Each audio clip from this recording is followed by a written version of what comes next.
Hello guys, welcome to Smita Edu. Current shorthand dictation में आप सभी का स्वागत है। आपको डेली डिक्टेशन सुबह में दिया जाएगा, जिसकी स्पीड होगी 80 और 100 शब्द प्रति मिनट। आज का स्पीड 80 शब्द प्रति मिनट है, तो चलिए शुरू करते हैं। कोरोना वायरस के नए प्रतिरूप ओमिक्रॉन के संक्रमण के खतरे को देखते हुए केंद्र सरकार के साथ राज्य सरकारों का सचेत होना समय की मांग है, लेकिन उनकी ओर से जिस तरह रात को कर्फ्यू लगाने की घोषणा की जा रही है, उसे देखते हुए यह सवाल उठना स्वाभाविक है कि आखिर ये उपाय कितना प्रभावी साबित होगा। यह सही है कि कोरोना की पिछली लहर के दौरान भी ऐसा ही किया गया था, लेकिन यह कहना कठिन है कि उससे संक्रमण के प्रसार को रोकने में सफलता मिली थी।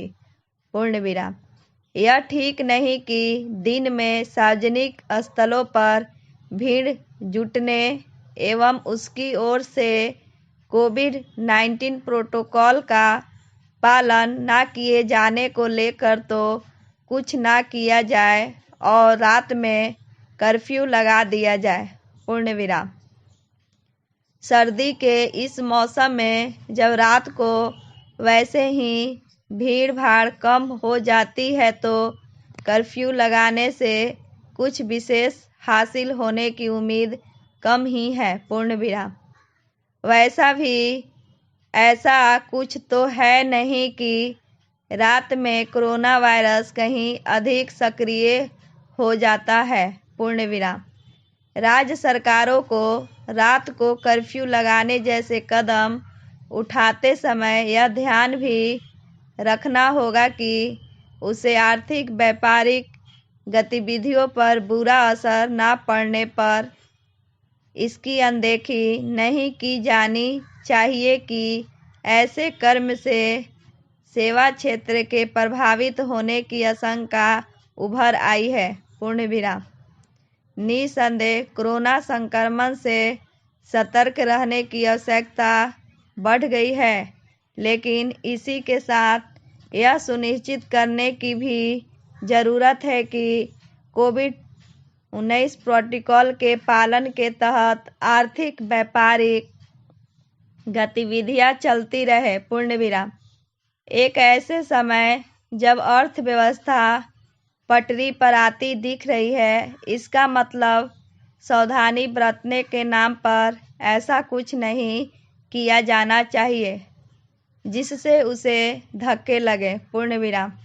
जितना जरूरी लोगों को जान बचाना है, उतना ही जीविका के साधनों को भी।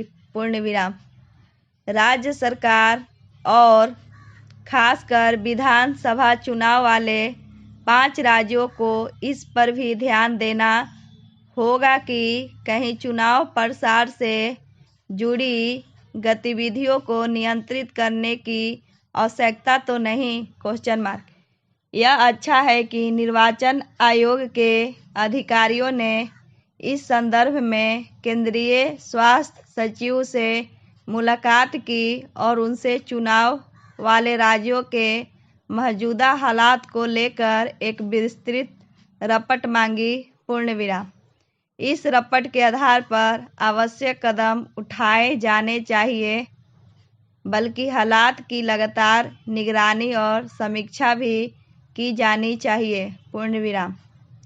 उचित होगा कि चुनाव वाले राज्यों में टीकाकरण की रफ्तार बढ़ाई जाए।